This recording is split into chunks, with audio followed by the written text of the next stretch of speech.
Sim Notícias. Oferecimento. Móveis Rimo. Seu sonho, sua casa. Alternativa Linhares Solar. Use o sol a seu favor. Ótica Veja. Há 45 anos, sua melhor visão. Centro Linhares.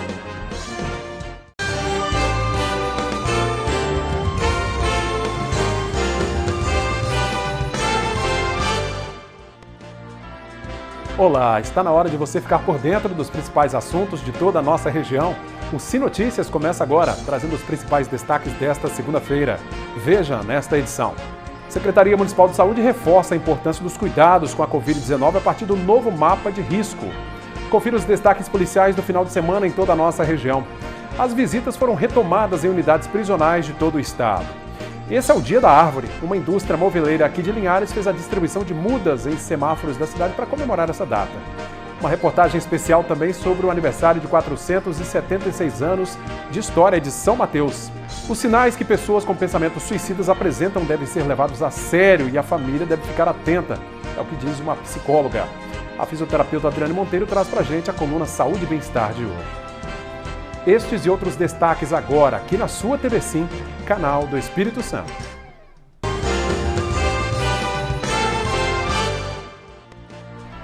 A classificação de risco baixo para a Covid-19 em Linhares trouxe um certo alívio, principalmente para setores do comércio que vinham amargando prejuízos por conta da paralisação.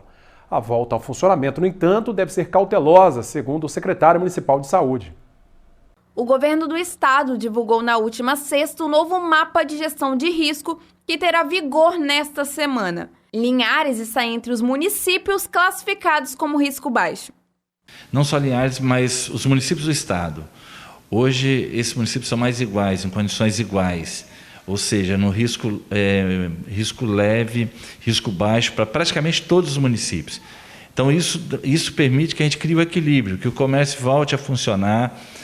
Mas a gente gostaria de lembrar também que isso não traz tranquilidade. A gente sabe que o risco de tudo estar voltando ao normal é o risco de um novo contágio. É o que se chama de segunda onda. Então, é necessário que se mantenha todos os cuidados iniciais. Então, não podemos, em momento algum, ter o descuido. O que a gente observa no município de Linhares é que esses cuidados permanecem. A gente observa na rua, a utilização de máscara está continuando, a higienização. Então, isso é fundamental, porque é natural que, com esse retorno, haja novamente o contágio e a segunda onda. O que muda nisso é que, hoje, o Estado e o município já têm uma estrutura pronta. Ou seja, nós já temos montado a questão dos leitos de UTI, a estrutura hospitalar, a distribuição nas unidades de saúde de como fazer esse atendimento. Então, hoje já existe uma rotina para isso. Isso facilita um pouco esse atendimento e os cuidados com essa segunda onda. O município apresenta hoje 6.727 casos confirmados, 6.898 suspeitos e 127 óbitos. A taxa de ocupação dos leitos é de 43%, o que representa uma queda. Os leitos, que foi um fator decisivo para os municípios virem para baixo risco, aliando aí a quantidade de ativos, só para se ter uma ideia, hoje nós temos 136 ativos no município. Nós já chegamos a 1.000. Então, isso reduziu, juntamente com a taxa de ocupação dos leitos. Leitos, nós temos hoje uma taxa de ocupação de 43%, ou seja, temos 8 leitos de UTI ocupados no HGL, 7 no Rio Doce e 2 na Unimed, o que corresponde a 43% dos leitos. Tem uma margem de utilização grande, nós queremos não precisar utilizar. O mapa leva em consideração alguns critérios para sua elaboração e segue a metodologia da matriz de risco de convivência. De acordo com o secretário municipal de saúde, Linhares também contribuiu para a definição destes critérios. Os critérios, inclusive Linhares participou com a decisão de um critério, que nós refizemos os cálculos, identificamos que, para avaliar e para criar equivalência entre os municípios, era necessário que se colocasse também a quantidade de testes realizados em cada município. Então, esse critério está sendo considerado. O critério dos ativos é um outro critério e a quantidade de óbitos. Esses 3 critérios, aliado a taxa de ocupação dos leitos hospitalares. Então, esses critérios definem hoje como é que cada município fica classificado. Como a gente teve uma redução em todos esses níveis, por esse motivo, os municípios hoje estão classificados como baixo risco. Bom, vale lembrar e reforçar que a abertura de bares e restaurantes está liberada sem restrições de horário, mas boates e casas de shows seguem impedidas de funcionar. E as visitas em presídios capixabas voltaram a ser liberadas após o novo decreto, o novo mapa de risco do governo do estado do Espírito Santo. Normas de segurança começam a valer a partir de hoje para quem vai visitar presos. O anúncio foi feito pela Secretaria de Estado da Justiça. O visitante só terá acesso à penitenciária após passar por uma barreira sanitária, que inclui o preenchimento de questionário de saúde, aferição da temperatura, higienização das mãos e uso de máscaras de proteção. Caso o visitante apresente algum sintoma relacionado ao coronavírus, este será orientado a procurar assistência pública de saúde. As visitas terão 1 hora de duração, com apenas um familiar adulto e ocorrerão no pátio, local aberto e arejado, obedecendo às normas de saúde pública e distanciamento. Além disso, o número de visitantes por período de visita ficará limitado a 100 pessoas, sendo 50 visitantes e 50 internos. O agendamento das visitas sociais será realizado pelo Serviço Social das unidades. A Secretaria de Justiça explicou que as medidas estão sendo tomadas de forma gradativa, respeitando as recomendações do governo do estado e dos órgãos de saúde.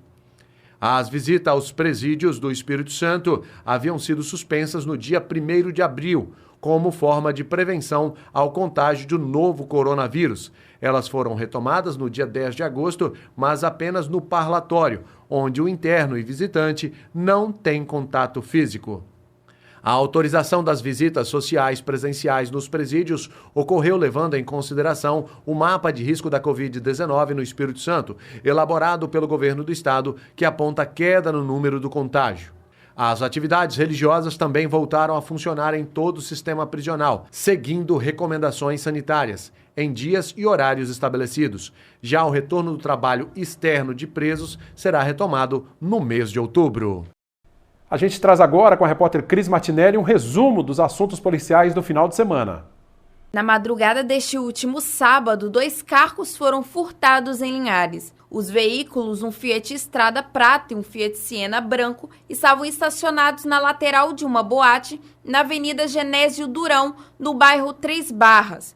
Os donos estavam dentro do estabelecimento quando os bandidos agiram e foram se dar conta do furto assim que saíram do local. A polícia irá solicitar as câmeras de segurança da boate para ajudar nas investigações. E uma moto que havia sido roubada na última quinta-feira foi recuperada pela Força Tática no bairro Planalto. A ocorrência foi atendida na rua Wilson Mantovanelli e o veículo, uma Honda Fan 150 de cor vermelha, foi encontrado em frente a uma residência. A moto foi recolhida e entregue à Polícia Civil. A pessoa responsável pelo furto ainda não foi encontrada. Obrigado, Cris, pela participação.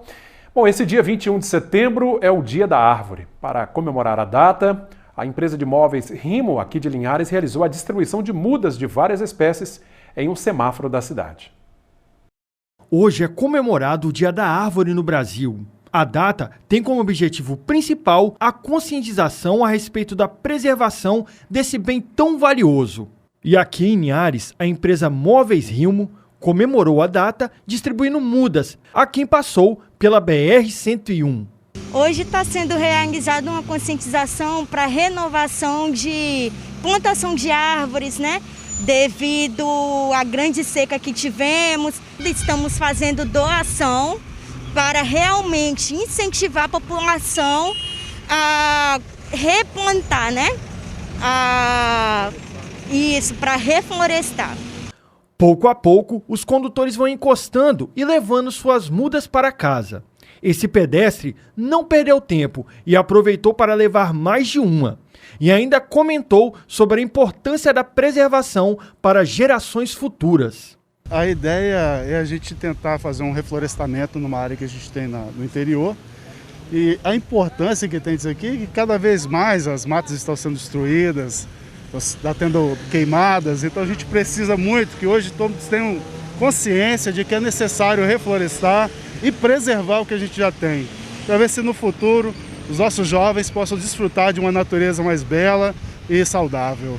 Várias mudas foram distribuídas e a esperança é que não só nesse dia a conscientização sobre a importância de preservar a natureza seja lembrada o ano inteiro. É isso aí, incentivar os cuidados com a natureza, né, com a árvore acima de tudo. Vamos ver como fica o tempo nesta terça-feira em toda a nossa região.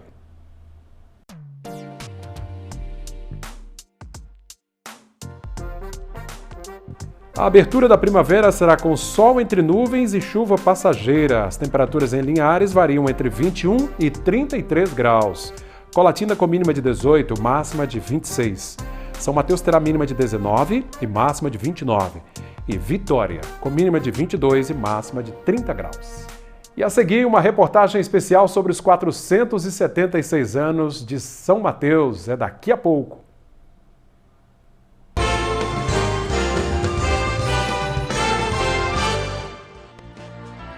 De volta com o nosso segundo bloco, trazendo agora os destaques de São Mateus. A gente vê aqui ó, o sítio histórico Porto de São Mateus, essa bela imagem, berço da cultura, da história capixaba, o município que completa os 476 anos de colonização. A cidade que surgiu no Brasil colonial, como eu disse, é berço da cultura e história do Espírito Santo, e a repórter Nariane Lopes preparou uma reportagem especial. 7º município mais populoso do estado, São Mateus foi fundado em 21 de setembro de 1544. Mas foi só em 1764 que recebeu autonomia municipal. Originalmente chamava-se Povoado do Cricaré, sendo rebatizado em 1566 pelo padre José de Anchieta, para o nome de São Mateus. Com uma população que gira em torno dos 130 mil habitantes, São Mateus tem um papel importante na colonização do solo capixaba. Em sua economia, São Mateus se destaca por ser o terceiro maior produtor de coco verde do Brasil. O município também se destaca na produção do café Conilon, sendo o 6º maior produtor no estado. Além do café, São Mateus exerce um forte papel no Espírito Santo, sendo o 2º maior produtor de pimenta do Reino do Brasil e o 1º do estado. O litoral mateense mede aproximadamente 43 quilômetros de extensão. Sua principal praia é Guriri, muito procurada por turistas mineiros e do norte capixaba. O balneário fica a 13 quilômetros de São Mateus. O principal acesso à praia é pela rodovia Otovarino Duarte Santos, passando pelas pontes Rio Pedra d'Água, Rio Preto, até a ponte do Rio Mariricu. Esta é a ponte do Rio Mariricu, o único acesso por terra ao balneário de Guriri. Banhando a maior extensão no lado continental da ilha, junto ao majestoso Cricaré, o Rio Mariricu é o responsável por, de fato, Guriri ser uma ilha. Durante o verão, Guriri recebe milhares de turistas de várias partes do país e do mundo. Famosa pelas praias de águas mornas, Guriri é considerada a maior ilha do Espírito Santo. Cercada pelo Oceano Atlântico e pelos rios Mariricu e São Mateus, toda a faixa litorânea possui uma área reservada de restinga. Em sua orla, o calçadão, que além de trazer um charme a mais, é utilizado pelos moradores na prática de exercícios, além da ciclovia. Como entretenimento, diversas opções de bares e restaurantes que oferecem o melhor da culinária mateense. Logo na chegada, a Capela Nossa Senhora dos Navegantes, fundada em 1975. Ela é dedicada a Iemanjá, rainha do mar, protetora dos marinheiros, dos pescadores e da família. Ainda em Guriri, o famoso Bosque da Praia. Como o próprio nome sugere, o lugar lembra um bosque. São diversas árvores à beira-mar, que formam um cenário super aconchegante e tranquilo. Não podemos esquecer de Barra Nova. A praia é onde acontece o encontro entre o rio Mariricu com o mar. Tranquila e charmosa, Barra Nova oferece diversas opções de lazer.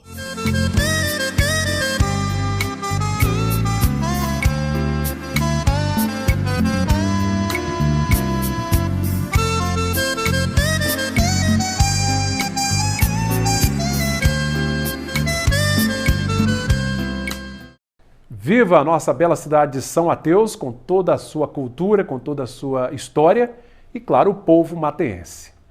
Vamos saber agora como abriu a semana o mercado do café.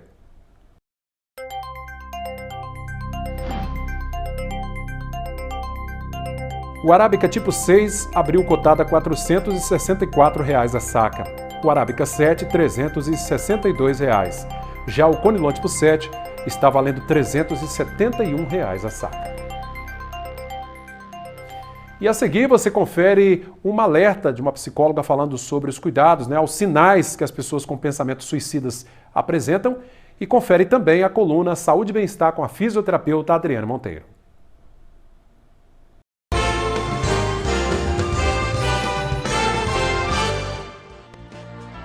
Voltamos com o nosso terceiro e último bloco de hoje. Gente, o suicídio é uma das principais causas de mortes no mundo inteiro. O assunto tem sido bastante discutido neste mês de setembro, o Setembro Amarelo. A psicóloga Valdilene Turini Alves reforçou a atenção que deve ser dada aos sinais de quem está com ideias suicidas. Estamos vivendo o Setembro Amarelo, o mês de prevenção ao suicídio, e precisamos falar sobre esse assunto. A Organização Mundial da Saúde diz que 90% dos suicídios podem ser prevenidos. Então, conhecer é a melhor estratégia. Uma pessoa que demonstra uma tristeza muito grande, que tem se isolado, que tem tido dificuldade no relacionamento com os familiares e amigos, que apresenta falas como eu não queria estar vivo, eu preferia estar morto, que tem perdido o sentido da vida, que diz eu gostaria de sumir, são frases que demonstram uma perda desse sentido de viver. Essa pessoa, ela está tentando acabar com o sofrimento que a prejudica e não com a vida em si.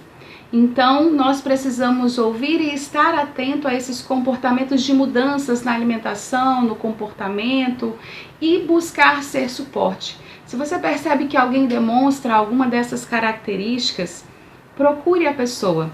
Demonstre empatia, sem julgamento, ouça a pessoa, vá aos poucos perguntando e demonstrando esse interesse e sendo suporte. O principal fator de proteção para o suicídio é o vínculo. Então você pode se aproximar, ouvir, demonstrar ajuda, demonstrar que essa pessoa pode contar com você. E então, a partir desse momento, buscar uma ajuda profissional. Normalmente o suporte psicológico e até mesmo psiquiátrico se fazem necessários. Então você que percebe, seja suporte e busque essa ajuda para que nós possamos prevenir o suicídio. Obrigado à psicóloga Valdilene pela participação, pelo alerta. É isso aí. A família, então, cuidar do seu ente querido, e ficar atenta aos sinais.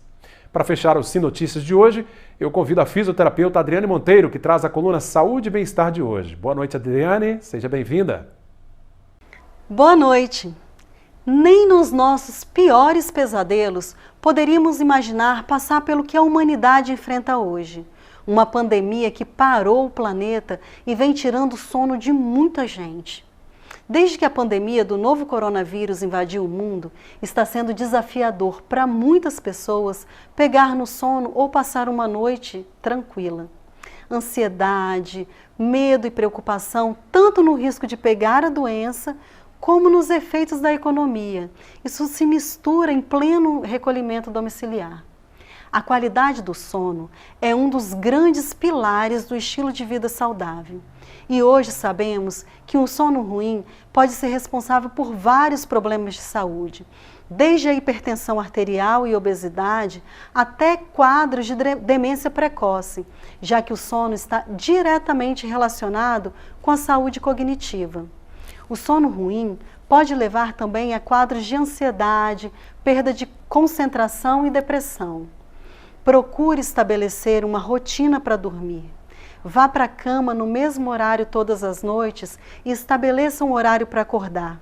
Não durma durante o dia. Não fique à noite diante da televisão, celular ou computador. Aquela luz azulada estimula os centros cerebrais e te mantém em vigília. Então não faça isso. Não tome café à noite. A cafeína interfere no sono. Faça uma alimentação leve. Procure praticar meditação. Se possível, tente praticar uma atividade física. Lembre-se, cuidar de si é um ato de amor.